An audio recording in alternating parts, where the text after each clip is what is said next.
Everyone. We're with Kevin Anderson, who won earlier today against Jack Sock in the quarterfinals in Newport, and will play number one seed Alexander Bublik in the semifinals. We'll begin with Owen Lewis. Hi, Kevin. Congrats on the win. Thank you. You did a great job of rebounding from losing a tiebreak in the first set. After you lost that set, what were you thinking?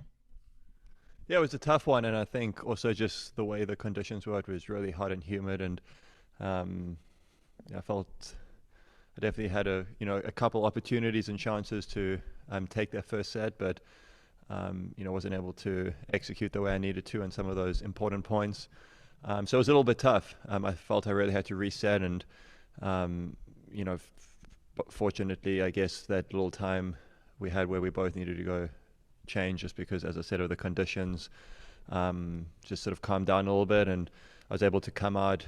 And I think getting that break of serve, that first game of the second set, I think was really useful for me, because then I was able to hold. And I think just given the conditions, maybe Jack felt it was going to be a little bit tough to come back on that one, because I feel like, afterwards he was maybe conserving energy a little bit. I knew it was going to be a tough third set, but I think overall it was a really closely contested match. We both had to fight really hard, and I'm really pleased with the way I competed throughout the match. Today you made 57% of your first serves, and you won 88% of the points where you got your first serve in. For you, what numbers qualify as like a good day with your serve? Yeah, I thought today actually the serve was a little bit up and down. Generally I'd say consistency-wise, I like being close to the 70%. I feel, that's a good serving day. So today was a little bit down. There was a few times in the match where I was kind of missing a few more than I would have liked to. But I thought in the last two games I found my rhythm again, which I think was really important. And I'll probably go out there tomorrow and just hit a few, just find it. It's a shot that I have a lot of confidence in, so I just need to go out there and just hit a few. And lastly, next up for you is Alexander Bublik, who's the top seed at this tournament. What do you plan to do in preparation for the specific opponent? Like, will you watch clips of his matches? Yeah, I haven't played Alexander before. I've seen him playing this year. He's, accumulated a lot of match wins. He's, a tricky opponent. I've seen him hitting out here on the courts, and he hits a really big and clean ball. I believe he's maybe even leading the year in the ace count. He's got a really big serve. It's going to be a tough match. I think from my standpoint, right now, just about recovering, because today was quite physical. And then, for me, my biggest focus is really paying attention to what I'm trying to do, the way I'm trying to compete and execute, and the things that I'm really focusing on. And then I'll, chat with my team and see if there's any specifics I need to pay attention to. All right. Thank you. Good luck in the semifinal. Thank you. Hugo from Canal Tennis. Do you have any questions, Hugo?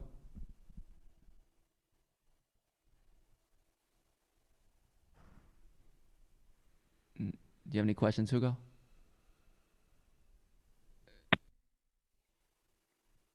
No, we don't hear you. We don't hear you. I'm sorry. We'll try in a minute. We'll try again. Let's go ahead and go with Saqib.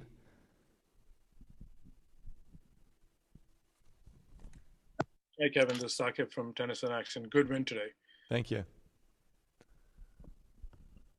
You're one of the more candid and honest observers on the tour. At least from my experience, I've followed your press conferences.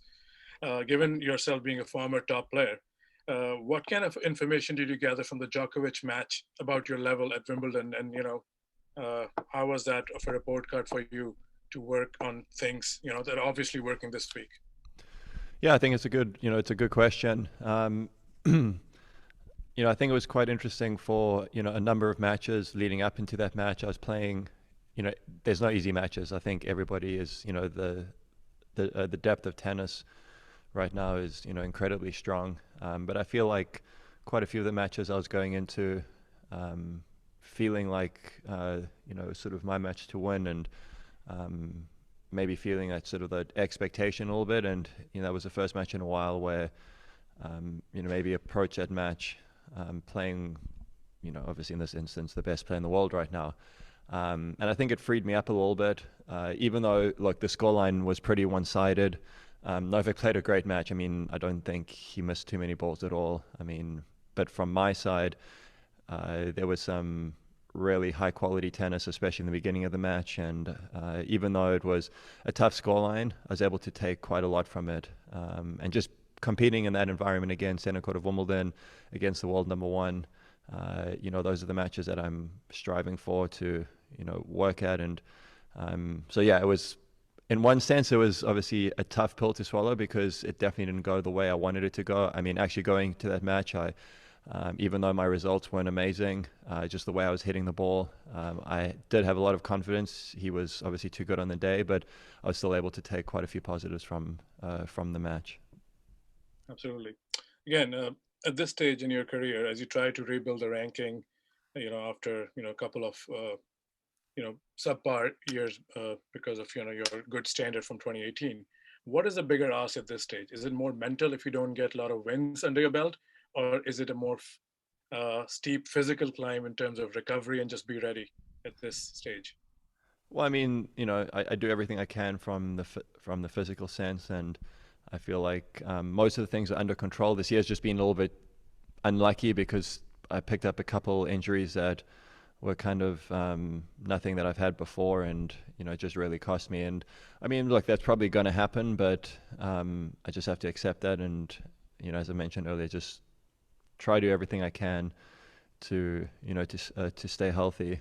So that's from the physical standpoint. I mean, from the mental and the way I'm hitting the ball, it's I mean, you have to. I think like today was a great match for me to get through because these are the matches that you need to just experience more. I mean, you can't simulate that on the practice court. And I mean, for a few months now, I feel like the way I'm hitting the ball in the practice court, I mean, it's as well as I've ever hit the ball. It's just trying to find that same confidence, that same belief out on the match court. And certainly the more matches I'm able to win and play and compete, it's going to come back. So I feel like I'm taking steps in the right direction.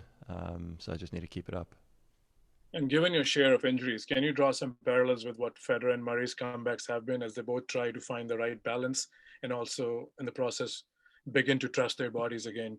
How important is that from an athlete's point of view? Because from our lens, sometimes we miss a lot of obvious stuff that goes behind, that kind of a comeback.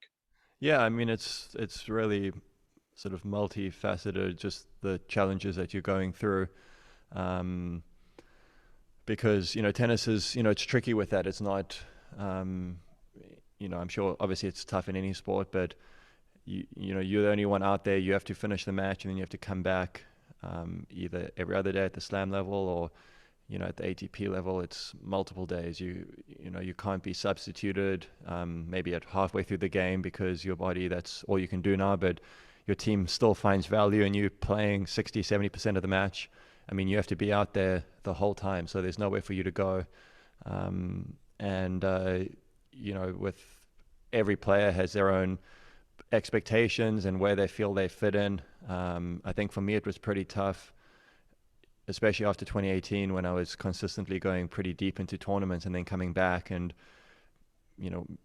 playing a match or two and then my body's not there and me being like, well, even if I get through a match, that's not what my goals are. My goals aren't to show up at a Grand Slam and try to get through just a couple of matches. It's to go all the way. And it's like that with every tournament. So you really need that belief. And, somebody like Federer and Murray, obviously, in terms of their results, it's even more so. I think what they consider good results is basically winning at the highest level. And you sometimes have to have a pretty big mental shift. And I think it's taken me some time, but I feel like I'm much closer to that now. It's understanding that, yes, I was able to achieve a lot, but it's a different set of circumstances now, and I need to refocus and just set sort of mini goals and find my way back up there. All right. Thank you, Saqib. We're going to try one more time with Hugo. Let's try again. Hey, now? Yeah, we hear you. All right. Hi, Kevin. Congrats, first of all. Today's match had a curious situation because we could compare your case with Jack Sock's. 3 years ago, both of you were top 10, and then you've been through injuries and surgeries and all that stuff. Today, you were playing your first glass semi-final, if I'm not wrong, since that legendary match in Wimbledon against Isner. And well, you seem to be improving very much your level. What do you think is the point of your level at the moment? Yeah, I mean, it's been even though the match wins haven't been there as a whole in let's say in the last year, I feel like I've been working really hard on the practice court with my team, and I feel a lot of confidence in the way I'm hitting the ball and the way I'm feeling. It just wasn't if you look in the last sort of several weeks, just not being able to quite play the way I wanted to. But I feel like in the last few weeks, especially like since Wimbledon, starting to get more matches under my belt, playing the way I wanted to play. I played really well in my first round match at Wimbledon. As I said in previous question, even though the match was pretty one-sided scoreline-wise, I was able to take a lot out of my match with Djokovic. And then coming here, I've played 3 good matches so far, and this is what I'm looking for. So I feel like I was kind of here in the beginning of the clay court season, and then unfortunately just picked up an injury that really cost me the whole clay season this year. So it's a little bit out of my control. It was a little bit unlucky, but that's just the way it is. But I feel like I'm making really good strides and progress now. It's the beginning of the summer. There's a lot of tennis ahead of me, so I'm really excited for things to come. Last question, if you have one more, Hugo. All right, thank you. And you feel like you could be back at top 20 or top 10, that you still have that tennis to get up there? Yeah, I definitely feel that. It's as I said earlier, it's not going to happen overnight. I mean, there's a lot of matches you have to win, a lot of situations you have to navigate through. But the way I'm playing, the belief in my game, the weapons I bring to the court, I very much believe that. It's, as I said, it's definitely a journey to get there, but I feel optimistic and excited at the prospect of that, and really looking forward to the challenge of making my way back up there. Thank you, everybody. Thank you, Kevin. Thank you.